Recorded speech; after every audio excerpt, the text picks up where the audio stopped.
Opa, e aí, tudo bem? Depois de tanto tempo sem um vídeo longo fazendo só shorts, eu finalmente voltei aqui a fazer vídeo longo, né, que eu adoro, só que leva muito tempo. Tanto que o último que eu fiz foi do Johnny Joestar, que é, né, Jojo é meu anime favorito.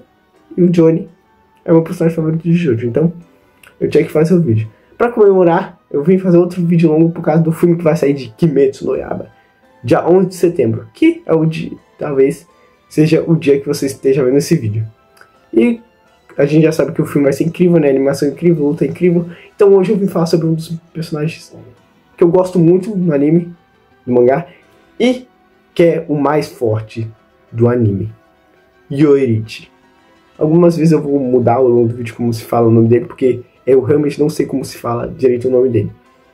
Mas, enfim, Yoruichi, que é simplesmente o personagem mais forte e que ainda não teve a história devidamente contada. Ele já apareceu algumas vezes no anime, né? Como aquela vez lá que ele tá, aparece um flashback dele, um Oni deitado no chão e ele vendo o Yoruichi. Mas aqui, finalmente, eu falarei a história dele e os poderes.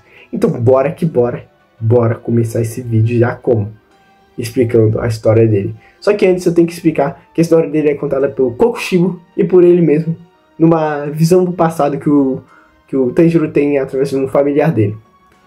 Então teremos a versão da história do Kokushibo, que é o irmão dele. Uau, o quê? Eu sei, muita loucura.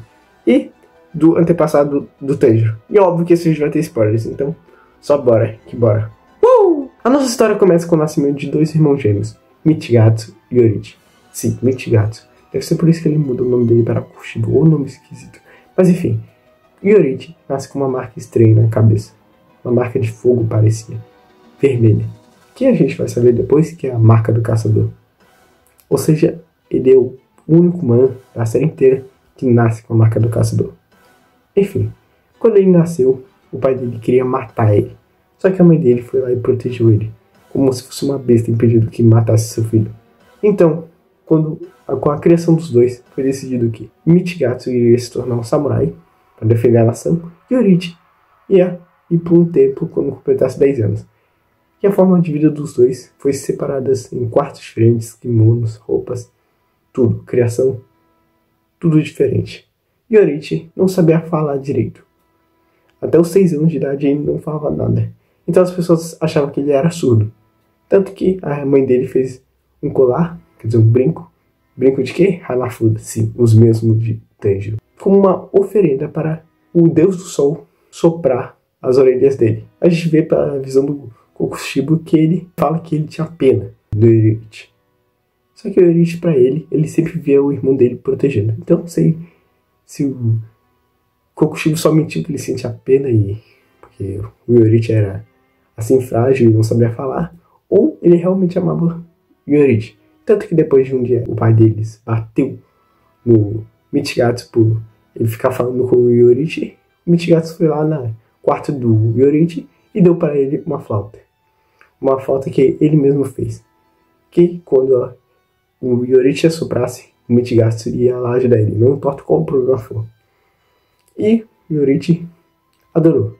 Claro que naquele momento ele não sabia falar e até o momento o Michigatsu nunca tinha visto ele dar um sorriso na vida. Toda vez que Yoruichi via a mãe dele, ele corria e ficava no lado esquerdo dela.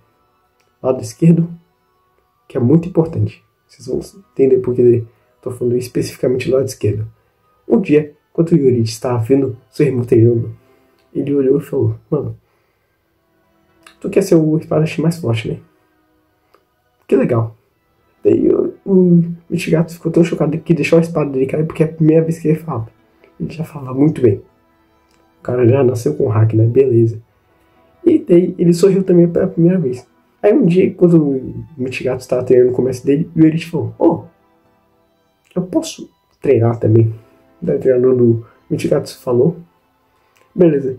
Ele deu uma espada pro Yoruichi e só deu comando básico. Meu irmão, o Yoruichi destrói o treinador do Michigatsu em segundos. É sério, 3 golpes e o treinador já tá no chão. Um treinador experiente, tá? Ou seja, desde o início, o Yoruichi já tinha uma habilidade com uma espada incrível. E, pois já nasceu com a marca, né? A gente sabe que com a marca, as habilidades físicas, velocidade, força, resistência aumentam incrivelmente. Ou seja, ele já era absurdo de forte já. na cidade. Então, depois disso, o Yorichi simplesmente não quis mais treinar com espada, porque ele não gostava de machucar pessoas. O Michigatsu queria falar sobre espadas com ele, ser samurai, só que o Yorichi não ligava pra isso. Tanto que ele até fala assim, não quero falar sobre espadas, eu prefiro falar sobre brincadeiras com você ou brincar com você. Ele perguntava, o Michigatsu, né, pro irmão dele, como é que você sabia que ele ia atacar? Como ele sabia e fez aqueles ataques todos? Ele falava assim, eu consegui ver os pulmões dele se abrindo, mano, isso aqui é incrível, as artérias, circulação, tudo, conseguia ver o sangue dele, mano. Ele conseguia ver dentro do corpo humano. Ele sabia exatamente quando o pulmão se mexia, quando ia haver um ataque, cara. Ele nasceu com o mundo transparente, que é basicamente a habilidade de ver o corpo da pessoa transparente e ver tudo que tem dentro dela. Cara, o cara nasceu com isso. Ele não sabia que era especial isso, que era diferente. Mas enfim, o treinador do Yorichi, do Michigatsu, falou pro pai deles que ele derrotou, ou seja, o Yorichi era muito forte, muito bom com a espada. Então, a criação dos dois acabou mudando, e o Yorichi era o destinado a ser um samurai, enquanto o Michigatsu ia ser mudado por um tempo. Uma noite, enquanto o Michigatsu estava lá deitado, pensando, mano, a pessoa, meu irmão, que eu achava que eu tinha pena dele, na verdade era absurdamente mais forte que eu. Mas um dia, daí nessa noite o Yorichi bateu e falou, irmão, nossa mãe morreu, eu tô indo embora aqui pra você se tornar um samurai e viver de boa. Valeu, do nariz. Daí ele fala, vê ali os registros, que tu vai entender o que aconteceu com a nossa mãe. Daí ele vai embora.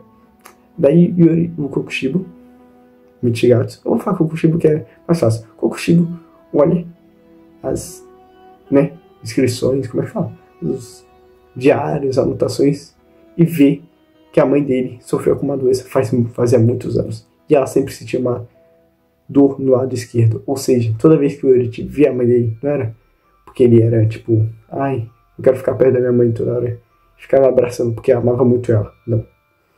Era porque ele via que a mãe estava sentindo muita dor, sabia que ele precisava ajudar ela, e toda vez que ele via ela, já ia apanhando ela do lado esquerdo para ela se sentir melhor. Ou seja, ele tinha uma força absurda já também para segurar a mãe e ajudar ela a andar. E isso enfureceu o Kokushibo, que aqui a gente vê pela primeira vez o Michigatsu sentindo pura raiva. Que aqui ele falava que é como se o ódio queimasse dentro de mim. Daí ele começa a sangrar. E aqui é o que fez ele ver a Oni. Inveja, pura inveja do irmão dele, que era destinado pelos deuses, ele fala, a ser uma pessoa incrivelmente forte. Mas enfim, Yorichi sai da casa deles e começa a correr por um dia, uma noite inteira, sem cansar. Porque acho que ele já tinha a respiração do sol, ou a respiração do sol era a respiração dele, que, como fala, a respiração do sol não deixa o usuário cansar. Ou também o Yorichi só tinha uma resistência absurda. Isso também é incrível. Então, até que ele parou uma hora e viu uma menina pegando uns dinheiros para levar para casa. Daí ele perguntou, o que você tá fazendo? Daí a menina responde, a minha família inteira morreu por uma doença. Daí eles ficam lá uma tarde inteira, até que a menina decide não levar os dinheiros para eles ficarem com a família deles. Daí ele fala, você não vai levar eles? Não, eu não quero separá-los. Daí ele fala, então eu vou junto com você. Daí a menina olha para ele e ele vê que ela tem olhos como se fossem obsidianas. Brilham como se fossem obsidianas. O nome dessa menina se chama Uta, que aqui é a amizade formada. Uta e Yorichi vão para casa juntos e começam a morar por 10 anos juntos até que eles se casam. Caraca! E a Uta fica grávida. Caraca, no último mês de gravidez, Yorichi vai embora atrás de uma parteira, para fazer o parto normal do bebê. Só que enquanto ele estava descendo, ele vê um senhorzinho que estava machucado e queria subir a montanha para ver seu filho, que depois de um confronto estava, parece que à beira da morte. Daí foi levar o senhorzinho, ajudar o senhorzinho. Só que ele viu que estava escurecendo e viu que não ia dar aquele dia para buscar a parteira, então ele voltou para casa. Só que quando ele voltou para casa, a esposa dele já estava morta, junto com seu filho. Ele passou muitos dias, triste pela morte da sua filha, até que chega um caçador de Onis caçando aquele Oni, que é literalmente um ancestral do Rengoku. Cara, porque todo mundo da família do Rengoku é igual. Sério. O pai, esse ancestral, o Rengoku, o irmão dele, o cabelo é igual, cara. Tipo, é pra saber mesmo. Enfim, o museu deve até hoje se arrepender de ter criado esse Oni, que matou a esposa do Eren. Porque aqui, cara, aqui se cria o maior espadachim do mundo de Demon Slayer. Porque Yoruichi entra para o esquadrão anti-Onis e simplesmente ele cria a respiração do sol. Então você pensa, nossa, mostrou no mangá, né, como é que ele fez isso? É que assim, ele pegou a espada e falou, nossa, a respiração do sol. Não mostra direito no mangá, só fala que ele criou a respiração do sol. Detalhe, ninguém sabia o que era uma respiração. Daí ele ensinou para os outros. Que? Só que ninguém conseguia recriar a forma da respiração do sol e acabou criando derivados. Tanto que ele trabalhava na força de cada um para cada um ter a sua própria respiração. O cara era muito atencioso. Até que uma noite ele vai lá e salva alguém da morte certa. Quem era? Seu irmão, Mitsugatsu. Sim, que tinha construído uma família. E ele te peça desculpas pelos seus discípulos terem sido mortos. Os discípulos do Mitsugatsu, por ele ter chegado tarde.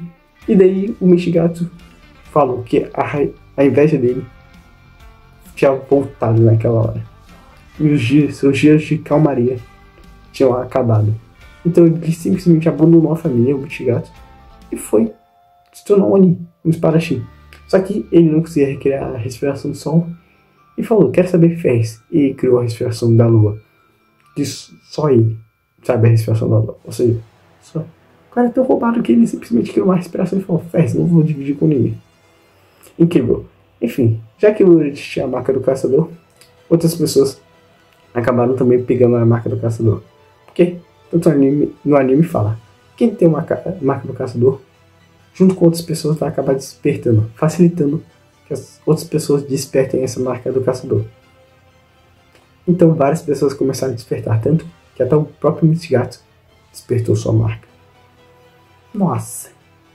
Aí começou a caça aos Oni, as caças aos Oni, isso aqui, vários caçadores foram morrendo, porque né, a marca do caçador tem aquela coisa, se você aceita, você pega essa marca, você vai morrer antes dos 25 anos. É obrigatório. Até que uma noite, Yoruichi encontra Muzan. E quando ele viu o Muzan, ele falou, cara, eu só nasci para te matar. E aqui começa uma luta. Não. Uma luta é algo digno. Um esculacho o Yoruichi faz. Ele simplesmente começa a atacar o Muzan. Né? Ele, com a visão dele especial, ele simplesmente consegue ver que o cara tem vários corações e vários cérebros. Ele sabia que o Muzan era aquele que era o rei, o mais forte que tinha. Tanto que ele sabia que se um arranhão tocasse dele, poderia matar. Mas óbvio que não ia pegar porque o cara era brabo. Aí ele falou, droga, eu não consigo com essa respiração que eu tenho agora. O que eu faço? E daí ele falou, mano, beleza então. No meio do combate ele simplesmente falou, vou aperfeiçoar minha técnica. Do nada. Daí a gente também é revelado que ele consegue usar a espada vermelha nessa luta. Do nada. Enquanto outras pessoas usam uma força absurda para fazer as espadas ficarem vermelhas. Lâmina vermelha, né? Pra ferir um Oni e deixar ele impossível de se curar.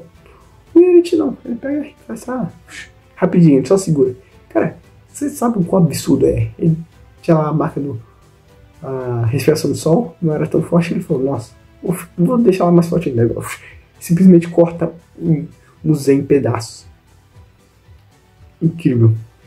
Isso, cara, pra mim isso é absurdo, sério. Ou seja, aqui a gente vê que ele tem a espada vermelha. Ou seja, não é difícil também que ele tem o estado altruísta e todas as outras habilidades que vem no Castelo do Infinito também, que eles aprendem. Simplesmente aqui eu falo que tá roubado já as coisas. Mas beleza. Ele começa a ver que o Muzan tá rangendo os dentes e o Muzan simplesmente explode em 1800 pedaços.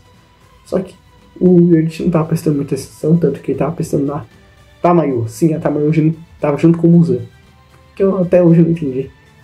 Se a Tamayo é tipo uma esposa pra Muzan naquela época, mas beleza. Só que mesmo ele pegou despercebido, né? como eu falo, pelo desprevenido, ele simplesmente corta 1.500 pedaços desses 1.800. Simplesmente rapidão. E os pedaços estavam indo uma velocidade absurda. E tava lá cortando tudo rapidão. Só que esses pedaços que sobraram conseguiram se juntar uma bola de carne e conseguiram fugir. A Tamayo chora, pensando, droga, eu vou morrer, mas você não conseguiu matar ele. Só que ele não mata, porque ele vê que a Tamayo é do bem. E a Tamayo fala, provavelmente ele não vai aparecer. Só quando você morrer, aí sim ele vai voltar a aparecer e continuar com a sua crueldade. Ou seja, o Yoruichi simplesmente deu um trauma pro Muzan. Tanto que o Muzan só... Ele falou, não, eu não vou sair mais daqui do meu esconderijo, vou esperar esse cara morrer, daí sim eu vou atrás dos caras. Tanto que ele ficou com trauma, por isso que ele vai atrás da família do Senju e mata eles. Quer dizer, é isso que dizem, né? O cara simplesmente ficou com trauma e falou, não, eu não posso deixar eles viverem, e matou todos eles. Simplesmente absurdo. Só que aí tem uma coisa que me irrita. Depois disso, o Muzan vai atrás do Michigatsu. Sei lá se ele sabia que era irmão do Yoruichi. E oferece pra ele se tornar um Oni. Que daí a gente vê, ele vira o Oni, o superior, o Kokushibo. Incrível.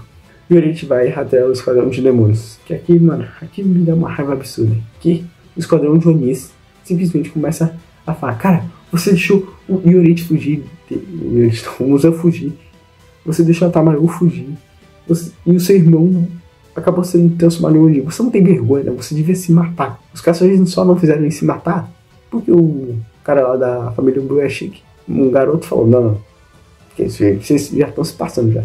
Mano, o cara simplesmente ajudou eles a criar respiração, ajudou eles a desenvolver marca e tudo. Eles só ficaram vivos por causa dele. Conseguiram evoluir um monte nas formas de combater os Onis, mas não, os caras simplesmente começam a brigar com eles. Cara, é sério, é muito bom isso. Sério. Tanto que o Rengoku, o descendente do Rengoku, é o único que parece que tá no lado do Yoruichi. Aí sim, né? O Rengoku sempre é incrível. Também, né? Respiração das chamas. Enfim, depois disso, Yoruichi sai do Esquadrão de Demônios. Também envergonhado por não ter conseguido matar o Muzan. Tanto que ele vai até uma casa, a antiga casa dele, que era só quem morava lá, os ancestrais do Tanjiro.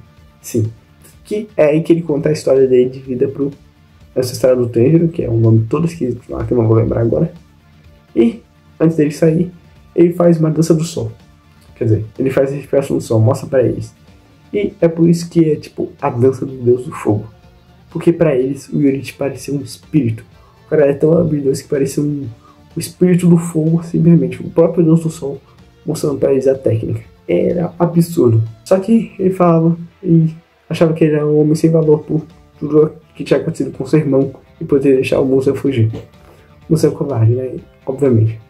Então, antes dele ir embora, ele pega a criança, olha pra cima e, cara, é uma das cenas mais bonitas de mostrar. Ele olha assim e vê, tipo, como se fosse a filha dele. Porque a filha do ancestral do Tanjiro simplesmente começa a rir, porque ela gosta de ser levantada pra cima, e o Yoruichi chora. Porque aí ele vê o que ele queria ter, uma família. Tanto que eu não falei, mas o sonho de vida do Yoruichi era simplesmente só ficar com a família dele que ele amava, a esposa e o filho, pertinhos. É isso. Michigatsu Kokushibo queria ser o mais forte e abandonou a família. Yoruichi queria ter uma família, só que foi obrigado a ser o mais forte.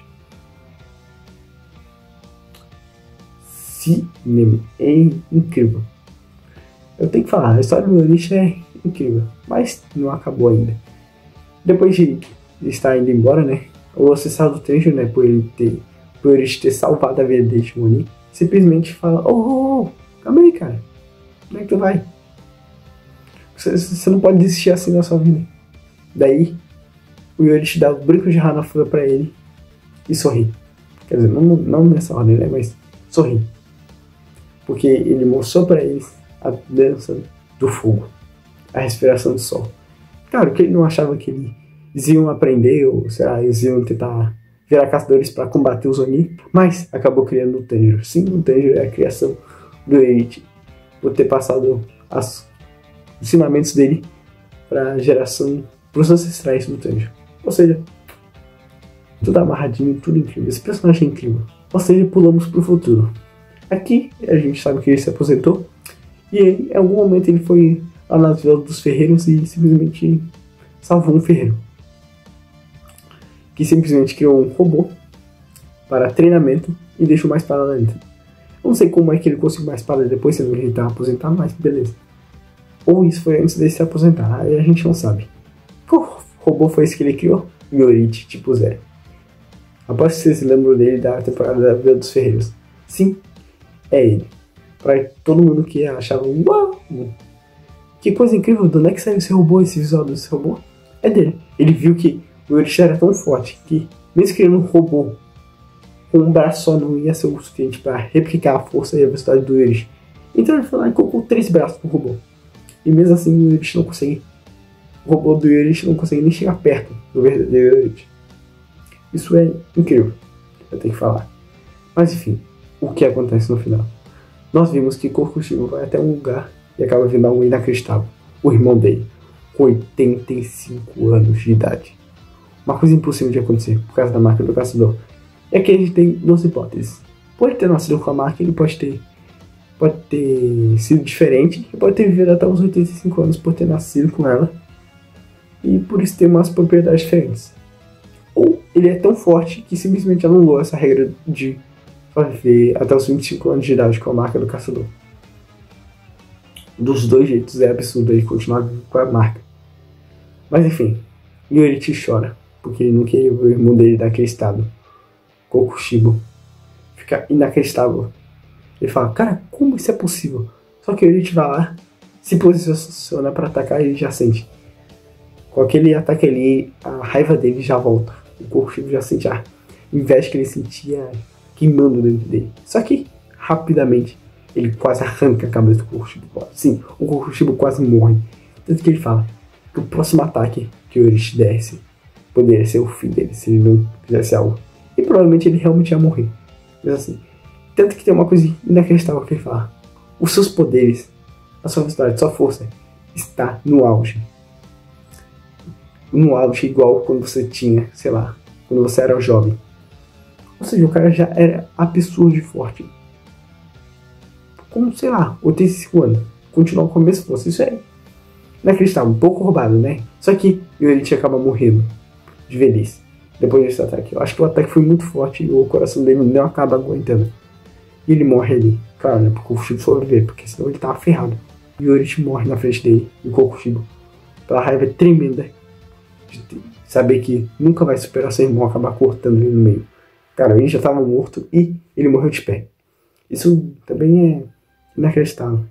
Então, Kokushibo corta seu irmão no meio, que é a primeira vez que a gente viu o Yoichi sendo, sei lá, machucado, mesmo ele ter morto, sendo cortado no meio. Isso é impressionante. Ele nunca na vida sentiu, sei lá, um ataque de uma espada, um ataque de um Oni, nunca. Isso, cara, isso é em outro patamar de ser o mais forte que tem. Ele é uma das melhores representações de o mais forte, tipo Satoru Gojo. Isso pra mim é incrível. Ele tá, sei lá, junto com Satoru Gojo e outro personagem, que eu não lembro agora, que eu vou lembrar depois, de ser a representação dos mais fortes. Ou seja, o mais forte, tipo, que muda a vida de alguém, ou de ser mais forte, com, sei lá, com apelo emocional, com apelo de força. Todo mundo gosta do Yoichi e do Gojo. Porque eles não são só mais fortes e pronto. Não, eles têm uma camada profunda, tipo esse negócio do Yoichi só queria ter uma família normal. Não, ele nem queria ser mais forte. E o Gojo, tipo, sei lá, se sentir sozinho por ser o mais forte. Cara, simplesmente incrível. E no final a gente vê que quando o Kokushibo corta ele, Yoichi ainda estava com a flauta. Cara, porque Yoichi, quando eu era criança, falava: eu olho para essa flauta e penso que essa flauta é como você, meu irmão, e gosto de carregá-la comigo, ou seja, como uma lembrança do irmão dele. Ele carregava com muito carinho. Yoichi simplesmente chora. Não, quer dizer, Kokushibo chora. É muito nome, eu confundo. Sim, Kokushibo mesmo ali acaba chorando. E, mesmo assim, ainda mostra que ele amava o seu irmão. Tanto que, mesmo quando Kokushibo está morrendo, a gente vê que entre as roupas dele está lá a flauta. Que triste. Mas Kokushibo fala que mesmo depois de anos, milhares de anos, ele esqueceu o rosto da sua família, do seu filho, da sua esposa, mas não esqueceu o rosto do seu irmão, porque ele é brilhante como o sol. Cara, assim, é que eu tenho que falar que o Yoichi é simplesmente um dos melhores personagens, com uma das melhores histórias de Demon Slayer. Ele que criou tudo, ele que acaba criando essas inspirações, ele que acaba ajudando o protagonista. E que faz a história andar. Cara, é simplesmente absurdo essa história dele. Eu fiquei inacreditável quando descobri que ele existia. Que do nada aparece um cara que é simplesmente mais forte que o Musa. Não, ele não é só mais forte, ele humilha o Musa. Nem pra ter uma batalha normal, não. É só uma humilhação mesmo. Cara, pra mim, realmente, o Yoichi merece todo o respeito e carinho que ele merece. Sério. Enfim, espero que vocês tenham gostado do vídeo. Deixem o like, se inscrevam e vejam mais vídeos no canal. Ou vejam shorts também. Enfim, obrigado a todos que assistiram e é isso. Vejam Demon Slayer, o filme, e falam o que vocês acharam aí do filme também. Importante falar isso. Mas enfim, só veremos provavelmente um pouco da história do Kokushibo lá em 2027. Triste, né? Do Kokushibo e do Yoichi em 2027. E a história completa do Yoichi só em 2029. Por isso que eu quis já trazer aqui a história dele. Então, é isso. Obrigado por ter assistido esse vídeo e valeu, falou, fui!